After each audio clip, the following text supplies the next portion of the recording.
Parce que la langue maternelle désigne la première langue qu'un enfant apprend. Assalam. Assalamu alaikum, auditeurs de Radio Nour. Bonjour Libreville, bonjour le Gabon, bonjour à toute l'Afrique. Assalamu alaikum à tous nos auditeurs de Radio Nour. Bonjour à tous nos fidèles auditeurs de l'émission L'école au village. La voix bantou que vous recevez est bien celle de Maël Manomba de Moabi et la mise en onde est assurée par Monsieur Minta Paturel. Il nous revient du Grand Nord. Et ensemble, à Libreville, aujourd'hui, sur les 95 FM, nous allons faire la promotion de nos langues maternelles. Sinon, nous allons parler aujourd'hui encore, comme à chaque numéro du samedi, de 10h à 10h50, nous allons parler de la langue maternelle, de l'importance de son enseignement dans le système éducatif. Alors, aujourd'hui, comme à chaque numéro, toujours dans l'introduction, nous allons vous rappeler le contexte historique, pourquoi célébrer les langues maternelles. Ensuite, dans notre petit voyage, je vais vous emmener aujourd'hui quelque part dans un campement, c'est à Belinga.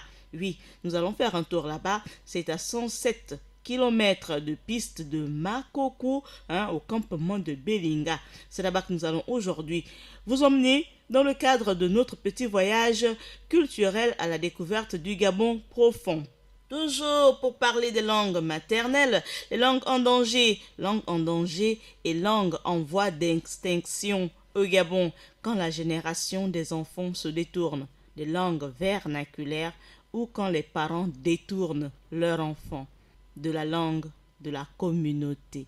Nous allons en parler tout à l'heure, c'est juste le titre de l'ouvrage du professeur Daniel Frank Idiata. Et bien sûr, dans notre rubrique de la langue à l'honneur, nous allons, comme annoncé depuis le début du mois de février, nous mettons à l'honneur la communauté Koya. La langue c'est bien le Koya, le lexique du Koya, mais la communauté, c'est bien la communauté des Pygmées du nord-est du Gabon. Nous allons en parler pour présenter encore, pour poursuivre notre article sur l'histoire des migrations des Pygmées Bakoya. C'est tout à l'heure dans notre rubrique pour présenter la langue à l'honneur et cette communauté linguistique sera encore à l'honneur aujourd'hui.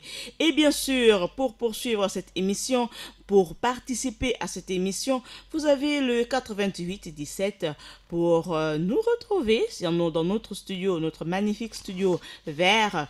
Vous faites le 88 17 pour adresser des vœux, des assalams, mais dans votre langue maternelle.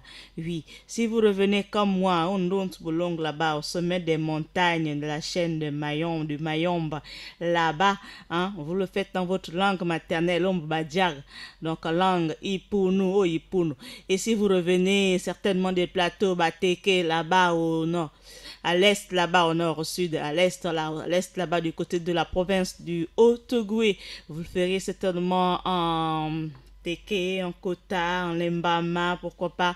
Donc ce sera à vous à travers le 88 17. Et bien sûr, si vous nous revenez d'ailleurs, donc pas d'ici, mais d'ailleurs, pour avoir aimé ce beau et grand pays, le Gabon, ce sera peut-être en Kotokoli, en Soninké, en Sarakoulé, en Peul ou même en Bambara. Voilà quelques communautés venues d'ici, vivant ici, mais venues d'ailleurs. Donc vous avez le 88 17 pour nous transmettre, nous partager vos vœux dans votre langue maternelle. On déroule tout ce programme avec bien sûr en entrée le proverbe du jour à méditer tout au long de la semaine. On revient juste derrière la transition pour nous rappeler combien il est important de partager, de parler, d'apprendre nos langues maternelles.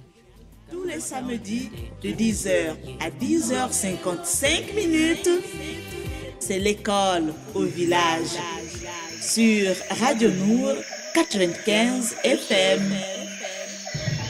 Merci, Dibot, Akiba, Shukran, Nangade. La réalité scientifique, c'est qu'on entend par langue maternelle la première langue acquise par un individu. Ce qui me concerne, ma langue maternelle, c'est bien l'Issangu, parce que je suis né au village et cela est attesté à Libreville à plus de 80%. Pour beaucoup d'enfants gabonais aujourd'hui, leur langue maternelle, c'est le français. Apprenez-moi qui je suis, car ma culture, c'est mon identité.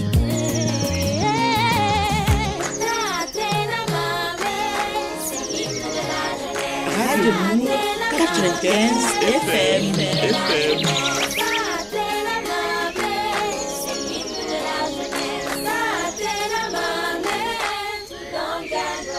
On dit que je suis déraciné, Bamengevo Sipuno. On dit que je suis acculturé. Appelez-nous Lola. Assalamu alaikum. Parce que la langue maternelle désigne la première langue qu'un enfant apprend. Parce que la culture est considérée comme l'ensemble des traits distinctifs, spirituels, matériels, intellectuels et affectifs qui caractérisent une société ou un groupe social. Maëlle Palomba de Moabi vous invite à partager votre culture dans notre corps de garde tous les samedis de 10h à 10h55 minutes. C'est l'école au village sur Radio Nour 95 FM. Merci, Libot, Akiba, Shukran, Nangade. La réalité scientifique, c'est qu'on entend par langue maternelle la première langue acquise par un individu. Ce qui me concerne, ma langue maternelle, c'est bien l'Issangu, parce que je suis né au village et cela est attesté à Libreville à plus de 80%. Pour beaucoup d'enfants gabonais aujourd'hui, leur langue maternelle, c'est le français. Apprenez-moi qui je suis, car ma culture, c'est mon identité.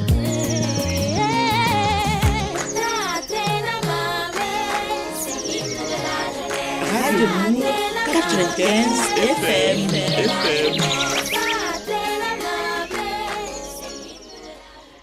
Encore assalamu alaikum à tous nos auditeurs. Si vous prenez seulement la fréquence à l'instant, c'est bien les 95 FM. Si vous prenez seulement la fréquence, c'est bien les 95 FM. Je vous dis encore assalamu alaikum. Et je viens vous donner, parce que l'émission a démarré depuis déjà plus de 10 minutes. Alors, voici le proverbe du jour. Il est à méditer tout au long de la journée, tout au long du week-end, tout au long de la semaine. Si vous suivez les abeilles, sinon suivez les abeilles, vous mangerez du miel. Si vous suivez les abeilles, vous mangerez du miel. C'est un proverbe africain. Il est à méditer tout au long de la journée, tout au long de la semaine, jusqu'au prochain numéro de votre émission L'école au village. Alors, juste pour rappeler, aujourd'hui, nous sommes bien le samedi 9 février 2019 et ensemble tout à l'heure nous allons tout de suite démarrer cette émission pour vous présenter le programme. On vient de vous présenter le programme, alors nous allons simplement démarrer pour vous présenter cette émission L'école au village. Tout de suite, on revient après la petite musique. Par un individu. Ce qui me concerne, ma langue maternelle, c'est bien l'Issangu, parce que je suis né au village et cela est attesté à Libreville à plus de 80%. Pour beaucoup d'enfants gabonais aujourd'hui, leur langue maternelle, c'est le français. Apprenez-moi qui je suis, car ma culture, c'est mon identité.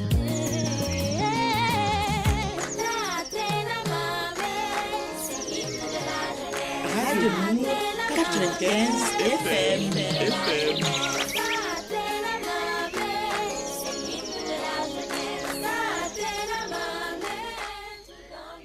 Alors, comme annoncé en entrée de cette émission, en introduction, nous sommes bien à 107 km de piste de Makoko au campement de Bilenga. Voilà, de Bilenga, c'est un magnifique environnement par une piste étroite qu'il faut prendre après la bifurcation. Hein, après au Pembo. Donc, pour dire en langue après avoir pris la bifurcation, donc après avoir dévié l'itinéraire principal au village de la Sierie. Oui, On arrive au village de la Sierry et là, il reste encore 58 kilomètres à faire avant d'arriver au campement de Belinga. S'il n'y a pas de difficultés avec les pluies hein, et toutes ces intempéries qui les averses dans notre grand pays, le Gabon, alors et les bourbiers aussi qui se présentent, on peut le faire en 3 heures environ. Et cette piste longue au cœur des monts Belinga, oui, c'est bien là qu'on se retrouve. On monte à plus de 80, non, sinon 950 mètres d'altitude. 950 mètres d'altitude, c'est à 950 mètres d'altitude. Elle suit la flanc. Voilà, juste pour rappeler, merci à notre technicien qui m'en mettait vraiment plein les oreilles. Alors, juste pour préciser notre itinéraire, l'école Le Village est aujourd'hui dans le campement de Belinga et on rappelait tout à l'heure que c'était à 107 km de piste de Makoko au campement de Belinga. C'était magnifique environnement. Hein. Alors, c'est par une piste étroite après la bifurcation, comme je disais tout à l'heure, au village de la Sierry. Et là encore, vous avez 58 km à faire si le chemin est agréable. Et bien sûr, donc si vous ne venez pas en saison de pluie, bien sûr, alors on monte à plus de 950 km d'altitude parce que le relief est assez accidenté. Ensuite, on poursuit l'itinéraire, on passe des ravins vertigineux quand même, qui ne sont pas séparés par des pistes, sinon que par des arbustes dont la protection est tout à fait relative, alors par certains endroits, et on peut arriver à cet environnement magnifique situé dans la région de Makoko. Il s'agit du campement de Belinga et pour l'occasion nous profitons pour envoyer des grands assalamu alaikum à tous les originaires de cette région du Gabon, à tous les membres du gouvernement originaires de la province de Logoué Ivindo, très particulièrement on va dire au ministre, notre patron numéro 1 de la culture, son excellence monsieur Alain-Claude Billy Binzeta. Assalamu alaikum adinende na barat na ban na bateoul. Assalamu alaikum. Assalamu alaikum aussi au nouveau médiateur de la République de Wata. Assalamu adinene nande na barat na ban na bateoul. Na ifumbiyo na baboji. Assalamu alaikum. Donc, j'envoie des grands assalams comme ça à toutes les personnes, à tous les membres de la famille du nouveau médiateur de la République, du ministre de la Culture, de la Jeunesse des Sports. On va pas oublier aussi à toutes les dames, hein, membres du gouvernement originaire de la province de Logoué Ivindo. Assalamu alaikum. Alors, après avoir présenté notre situation géographique de notre école ce matin, nous allons parler de ce qui nous intéresse vraiment le plus dans cette émission, les langues maternelles. Alors, voici ce qu'il faut simplement savoir à l'occasion de cette journée pour en parler encore aujourd'hui, que toutes les 2 semaines, oui, toutes les 2 semaines, une langue disparaît sur la planète, emportant avec elle tout un patrimoine culturel et intellectuel. Toutes les 2 semaines sur la planète, c'est une langue qui disparaît, emportant avec elle un patrimoine culturel et intellectuel. C'est, on va dire, pour toucher peut-être les écolos, hein, c'est comme si on pouvait comparer pour dire toutes les 2 semaines, un éléphant disparaissait, par exemple. C'est une espèce aussi, hein, en voie de disparition, en danger. Ou alors, toutes les 2 semaines, un lamantin disparaissait. Voilà. Toutes les 2 semaines, une tortue lutte disparaissait. Voici quelques espèces en danger, sinon protégées dans notre pays et qui attirent beaucoup plus l'attention des scientifiques, des écologistes, moins encore que les langues maternelles, même si la communauté linguistique n'est peut-être pas assez importante, elle n'a pas toujours l'occasion de le dire très haut, que attention, la sonnette d'alarme, elle est là, elle signale les langues, notre patrimoine immatériel, parce qu'il s'agit bien de cela, est en danger. Il faut faire quelque chose. Donc, à l'occasion de l'édition de l'année dernière, 2018, de la Journée internationale de la langue maternelle, célébrée chaque année le 21 février, l'UNESCO avait réaffirmé, sinon elle réaffirme toujours son engagement en faveur de la diversité linguistique et invite ses États membres, sinon chaque État membre, à célébrer cette journée dans autant de langues que possible. Autant de langues que possible. Raison pour laquelle sur Radio Nour, autant d'émissions dans les langues maternelles sont animées, sont présentées. Autant de langues possibles sont animées et présentées sur les 95 FM. Et pour cela, nous disons merci des Botadjineni, d'abord au grand imam, Imam Ismaël Ossini Ossa. Nous disons des Botadjineni aux précurseurs, aux penseurs, j'allais dire, aux penseurs de cette station, de cette radio, de ce média. Et ensuite encore, Dineni à son directeur général actuel, Monsieur Issa Abessolo, pour la réalisation, la conception, la validation de tous ces programmes qui promeuvent les langues maternelles d'ici et d'ailleurs, pour bien sûr l'expansion, la propagation de l'islam et bien sûr de toutes ces valeurs qui entourent cette grande religion. Alors, il faut aussi ajouter que les États membres, donc, au cours de cette journée, ont la possibilité, afin de rappeler que la diversité linguistique et le multilinguisme, donc cette multiplicité des langues, sont essentiels pour le développement durable. Oui, c'est véritablement essentiel pour le développement durable. Et ajouter encore que l'importance de la langue maternelle dans l'enseignement. Oui, c'est de cela qu'il s'agit aujourd'hui dans ce numéro de l'école village du 9 février 2019. Nous souhaitons simplement présenter cet article pour vous dire que la diversité linguistique est de plus en plus menacée à mesure que les langues disparaissent. Donc 40%, c'est un pourcentage peut-être faible, mais c'est 40% des habitants de la planète qui n'ont pas accès à un enseignement dans une langue qu'ils parlent ou qu'ils comprennent. C'est vraiment important de le rappeler, c'est 40%, donc près de la moitié des habitants de la planète qui n'ont pas accès à un enseignement dans une langue qu'ils parlent ou qu'ils comprennent.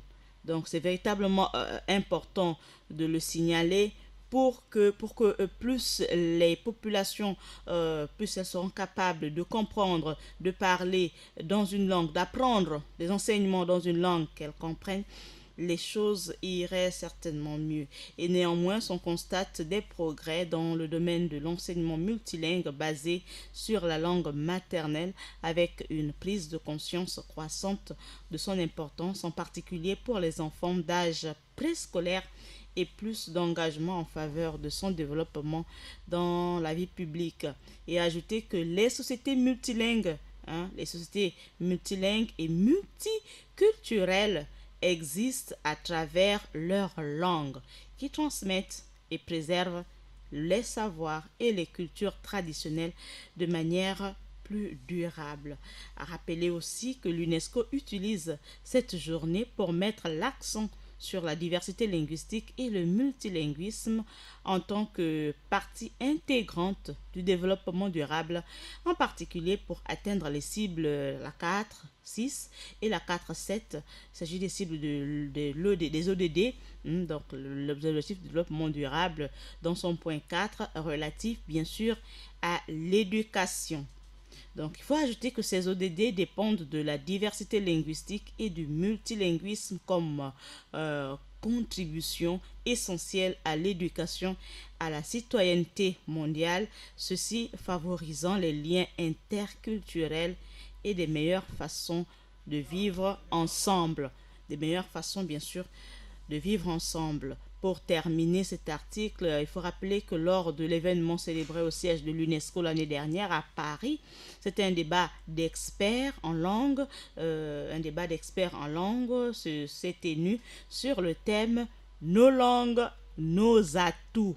Oui, C'était bien ça le thème, en collaboration avec l'Organisation internationale de la francophonie, l'OIF. Et la journée avait donné lieu également à une présentation du rapport mondial de suivi sur l'éducation et à un débat sur le thème langue d'enseignement et alphabétisation en contexte multilingue. C'est un document que vous pouvez télécharger sur le site officiel de l'UNESCO. L'idée de célébrer une journée internationale de la langue maternelle, il faut toujours le rappeler parce que nous sommes l'émission s'appelle l'école au village. La radio, c'est la passion du savoir et la clé du savoir, c'est toujours la répétition. Alors, il faut justement rappeler que la langue maternelle, donc cette célébration provient d'un événement du Bangladesh. Elle a été approuvée à la conférence générale de l'UNESCO, c'était en 1999, et a été observée dans le monde entier depuis 2000, donc juste un an après. Et au Bangladesh, le 21 février marque l'anniversaire du jour où les Bengalais, oui, les Bengalais ont lutté pour la reconnaissance de leur langue maternelle. C'est bien sûr le bengali. Alors, c'est après plusieurs luttes, plusieurs combats, plusieurs engagements, hein, qu'on finit par trouver gain de cause. Donc, je rappelle encore le proverbe du jour, hein. Si tu veux du miel, eh bien, il faut suivre les abeilles. Ou alors, c'est en suivant les abeilles qu'on obtient le miel. Voilà, donc, après avoir accepté de suivre les abeilles, les Bengalais récoltent le miel aujourd'hui parce que leur langue maternelle, le bengali, est non seulement célébrée, mais elle se porte de mieux en mieux sur leur territoire, avec l'espoir que les langues gabonaises aussi un jour. Oui, je mûris cet espoir et toutes les communautés gabonaises mûrissent certainement cet espoir que nos langues se porteront bien demain, toutes ensemble bien sûr.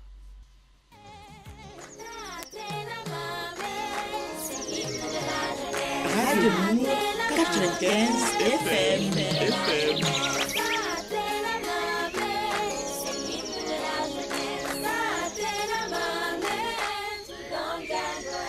On dit que je suis déraciné, Bamengevo Sipuno. On dit que je suis acculturé. Appelez-nous Lola. Assalamu alaikum. Parce que voilà, auditeurs de Radio Nour, nous venons à l'instant d'achever notre premier article, notre première rubrique sur les langues maternelles. Et puis nous avons parlé de l'importance de la langue maternelle, hein. Dans l'enseignement, nous avons simplement présenté que c'est 40% des habitants de la planète qui n'ont pas accès à un enseignement dans leur langue qu'ils parlent ou qu'ils comprennent. C'est-à-dire, juste pour récapituler ce qui vient d'être dit avant la transition, que 40% des habitants de la planète ont un enseignement, un enseignement, on va se limiter à cette expression. Donc, ils ont un enseignement dans une langue qu'ils ne comprennent pas, qu'ils ne parlent pas. C'est-à-dire le petit Moupoun sorti de Ngenda Masoti Mississa, arrivé à Libreville, on va l'enseigner, d'accord? On va enseigner à cet enfant les mathématiques, l'histoire, la géographie, toutes les notions que vous voulez bien qu'on enseigne à un enfant à l'école, non pas dans sa langue maternelle, mais dans une langue qu'il devrait encore en plus apprendre. Donc il s'agit pour le cas de ce petit Gabonais de la langue française. En plus, il devra apprendre la langue anglaise, l'espagnol, l'allemand, toutes les langues qui vont graviter autour comme langue L2, L3, L4, L5, bref. Mais la L1, donc sa langue d'origine, sa langue maternelle, sera mise à l'écart. C'est simplement ce qu'il fallait noter dans cet article. Alors, nous allons ensuite ouvrir donc notre lexique du Koya offert par l'Organisation des Nations Unies pour l'éducation, la science et la culture. Nous profitons de l'occasion pour dire merci à Monsieur Thierry Nzamba Tadi Botadineni. Tu nous as offert à l'équipe de la Radio Nour un peu de documentation pour enrichir notre émission et nous disons encore grand merci à Salama Djineni, à toute l'équipe du bureau de Libreville, du bureau du Gabon, de l'organisation de l'UNESCO, simplement. Alors, nous ouvrons notre livre à la page 3 pour présenter l'histoire des migrations des Bakoya.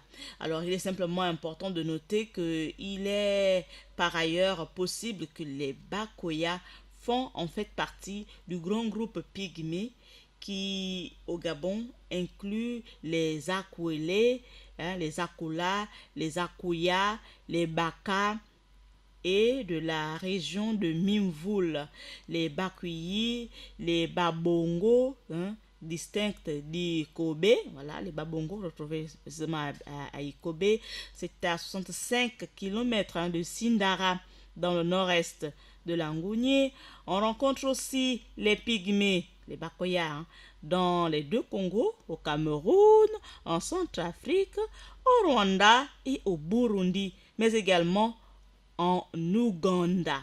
Nous poursuivons cette présentation, donc la migration des Bakoya.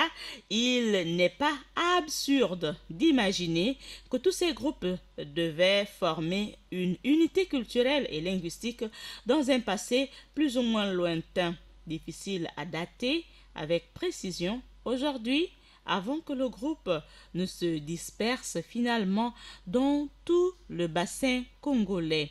Des recherches linguistiques, anthropologiques et génétiques permettront peut-être à l'avenir de confirmer cette hypothèse. Toujours dans cet article sur l'histoire des migrations Bakoya, simplement pour rappeler que les pygmées Bakoya sont bien présents dans notre pays, le Gabon, mais également au Congo, au Cameroun, en Centrafrique, au Rwanda, au Burundi, mais aussi en Ouganda. Encore à Salama Djineni à tous les Bakoya du côté de la province de Logoué et Vindo, également à ceux de la région frontalière avec le Cameroun et le Gabon. Donc c'est une communauté, on va dire, frontalière avec nos pays limitrophes. C'était juste pour terminer cet article. Nous avons démarré la semaine dernière. Nous avons commencé avec la situation géographique. Ensuite, nous avons évolué avec le nombre de locuteurs Bakoya qui était estimé à environ 1200 locuteurs. C'est une estimation de nos chercheurs. Et également, nous avons enfin terminé aujourd'hui avec l'histoire des migrations. Nous allons poursuivre samedi prochain avec les données ethnographiques sur les Bakoya. Et là, nous allons parler de quelques généralités avant de poursuivre avec les éléments de la parenté. Ce sera nos prochaines informations livrées dans le cadre de cette émission L'école au village. Tout au long de ce mois de février, rappelons-le, la communauté linguistique à l'honneur, c'est bien sûr les Bakoya. Ensuite, nous allons parler du mariage. Oui, chez les Bakoya, les rites, les croyances et la médecine chez les Bakoya, sans oublier l'économie. Oui, nous allons parler aussi un peu d'économie dans cette communauté linguistique.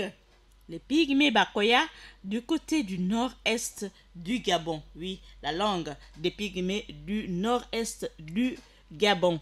Lexique du Koya offert par l'Organisation des Nations Unies pour l'éducation, la science et la culture, à qui nous disons encore Assalam Djineni pour nous avoir offert une abondante littérature sur cette communauté. Nous allons revenir derrière après la petite transition pour nous rappeler, pour vous laisser écouter ces enfants qui nous interpellent chaque jour, à chaque minute, combien il est important, combien ils veulent apprendre. Apprenez-nous nos langues.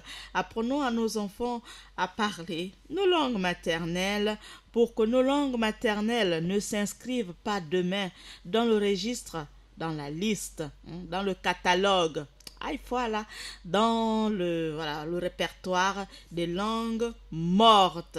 Déjà qu'elle figure dans le répertoire, dans celui donc des langues en danger. Oui, beaucoup de langues gabonaises sont en danger et pour que demain elles ne disparaissent pas avec la mort du dernier, j'allais dire, du dernier locuteur, ou alors à la suite des multiples mariages mixtes sans objectif sans vouloir préserver la langue de l'époux ou de l'épouse. C'est pas interdit de se marier, hein, au-delà des communautés, mais si un fan épouse un teke ou une mupunu, hein, ensemble, transmettons, enseignons, apprenons à nos enfants la langue maternelle pour qu'elle ne demeure pas demain. Écoutons encore combien il est important d'écouter d'abord ses enfants, mais ensuite de comprendre le message. Assalamu alaikum. Parce que la langue maternelle désigne la première langue qu'un enfant apprend.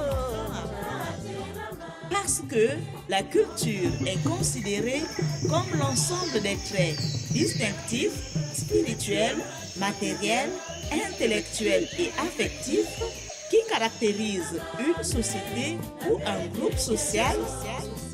Maëlle Palomba de Moabi vous invite à partager votre culture dans notre corps de garde tous les samedis de 10h à 10h55 minutes. C'est l'école au village sur Radio Nour 95 FM. Merci, Dibot, Akiba, Shukran, Nangade. La réalité scientifique, c'est qu'on entend par langue maternelle la première langue acquise par un individu. Ce qui me concerne, ma langue maternelle, c'est bien l'Isangu, parce que je suis né au village. Oui, parce qu'il est né au village, sa langue maternelle c'est l'Isangu et lui c'est le professeur de linguistique à l'université, le professeur Daniel Franck Idiata. Assalama Djineng. Alors, juste pour rappeler quelques expressions, c'est quoi une langue? Qu'est-ce que c'est qu'une langue vulnérable? À quel moment parle-t-on? On parle d'une langue vulnérable. Alors, une langue en danger, sérieusement en danger, en situation critique, éteinte. Alors, voici quelques expressions qu'il va falloir certainement noter. Le degré de menace, hein, et des mesures avec l'échelle suivante. Donc, on parle de langue vulnérable. La plupart des enfants parlent la langue, mais son usage peut être restreint à certains domaines. Par exemple, à la maison. Donc, si votre langue maternelle n'est parlée qu'à la maison, donc la plupart des enfants parlent la langue, mais à son usage peut être vraiment restreint, hein, un usage restreint. Voilà, c'est une langue qui n'est parlée simplement dans la cellule familiale. C'est une langue vulnérable. Voilà. À quel moment on dit qu'une langue est en danger? Voici la situation. Alors, les enfants n'apprennent plus la langue comme langue maternelle. Voilà. Ils ne l'apprennent pas dans la rue, pas dans un cadre académique, donc c'est pas à l'école. À la maison, ils ne la parlent pas, ils ne parlent pas la langue. Ça, c'est une langue qui est en danger. Elle est bien là dans la communauté, mais elle n'est pas parlée. C'est une langue en danger. À quel moment dit-on qu'une langue est sérieusement en danger? Alors, sérieusement en danger, ça veut simplement dire que la langue est parlée par les grands-parents et les plus vieux, hein, les plus vieilles générations, si vous voulez. La génération des parents peut la comprendre, hein, très peu comprennent la langue, mais ils ne la parlent pas, voilà, à leurs enfants ou entre eux. Donc, les derniers locuteurs, ce sont les grands-parents, les vieux, les vieillards au village, les quelques vieux à la ville qui parlent entre eux. Les parents comprennent, les enfants, c'est pire. Voilà, une langue sérieusement en danger. En situation critique, à quel moment dit-on qu'une langue est en situation critique? Voici les caractéristiques. Alors, les plus jeunes locuteurs sont les anciens et les grands-parents. Les plus jeunes locuteurs sont les anciens et les grands-parents. Et ils ne parlent la langue que partiellement et non régulièrement. Pendant les mariages, pendant les deuils, les événements, on va dire vraiment rares. Voilà. Et c'est juste les anciens et les grands-parents. Vous voyez que dans ce cas de figure, ici, on a une langue qui est en situation critique. Parce que dès que les anciens s'en vont, tous décèdent, les grands-parents décèdent, puisque les parents même ne parlent pas, la langue s'éteint. Et là, pour parler de langue éteinte, c'est la dernière situation, le dernier niveau. Une langue éteinte, il ne reste plus aucun locuteur de cette langue depuis environ plusieurs années. Et là, quand on fait le registre de l'UNESCO, c'est depuis 1950. Donc, quand on parle d'une langue éteinte, ça veut dire qu'il n'y a plus personne ne sait plus rien dire dans sa langue maternelle, dans cette langue-là. On sait que c'est d'une langue, ils s'appelaient, je ne vais pas dire les Puno, non, je ne souhaite pas. Une langue, et puis le latin, par exemple. Et puis tous les locuteurs ont disparu. Et aujourd'hui, pour parler de cette langue, le latin, elle n'est enseignée que dans les milieux ecclésiastiques, dans les milieux ésotériques. Voilà, aujourd'hui, le latin est considéré comme une langue morte, mais enseignée par quelques érudits. Voilà quelques petites infos qu'il fallait noter. Et puis avant de partir, il est déjà presque la fin, le temps destiné à cette émission s'est écoulé. Rappelez simplement que mercredi prochain, c'est le 13 février et ce sera la journée mondiale de la radio. Oui, auditeurs de Radio Nour, le 13 février prochain, c'est la journée mondiale de la radio. Avec monsieur Moussa Nziengi qui nous a déjà donné son accord de principe. Inch'Allah, si tout se passe bien, il sera avec nous, nous a-t-il déjà confirmé. Et ensemble, nous allons parler de l'histoire de la radio Nour. Avec nos auditeurs, vous aurez le 88 17 pour participer, pour nous dire qu'est-ce que vous attendez de plus de cette radio. Êtes-vous satisfait? Vos suggestions, j'arrive.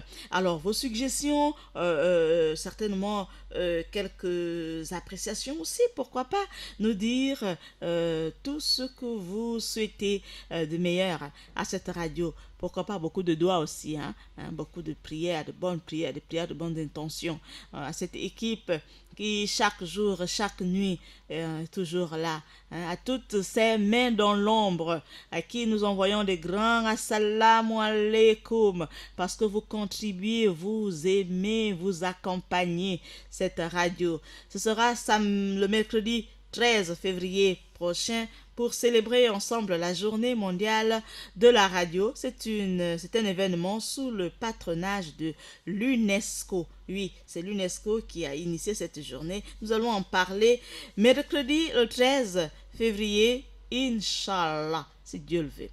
Alors, je suis Maëlle Manomba de Mouabi avec Paturel Minsa aujourd'hui au studio. Nous avons ensemble fait cette émission. Je vais encore simplement vous rappeler que nous étions à 107 km de piste de Makoko pour le campement de Belinga.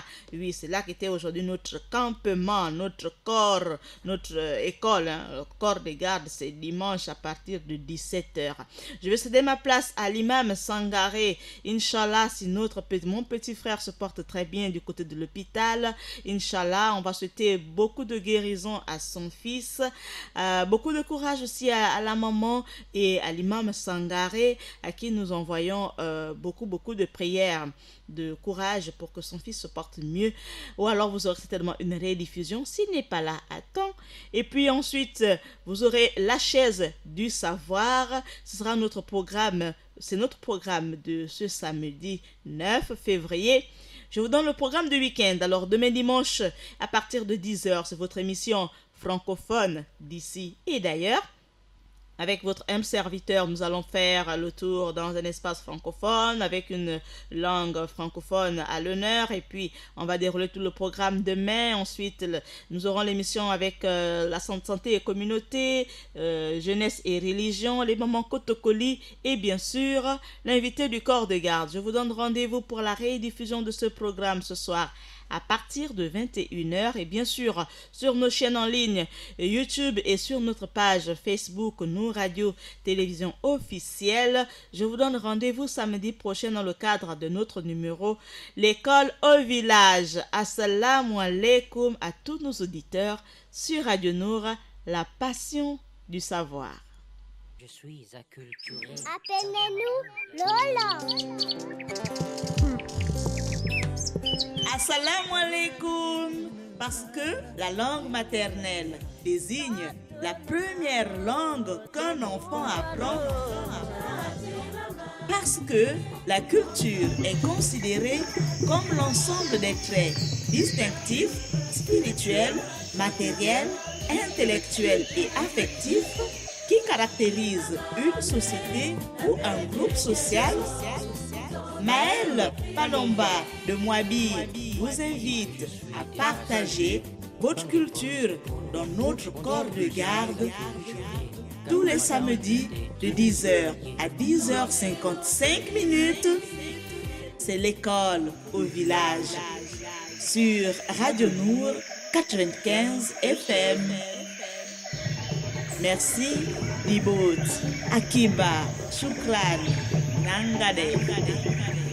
La réalité scientifique, c'est qu'on entend par langue maternelle la première langue acquise par un individu. Ce qui me concerne, ma langue maternelle, c'est bien l'Issangu, parce que je suis né au village et cela est attesté à Libreville à plus de 80%.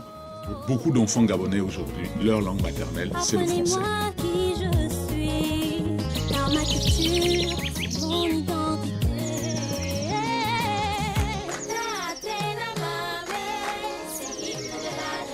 Radio Nour 95 FM.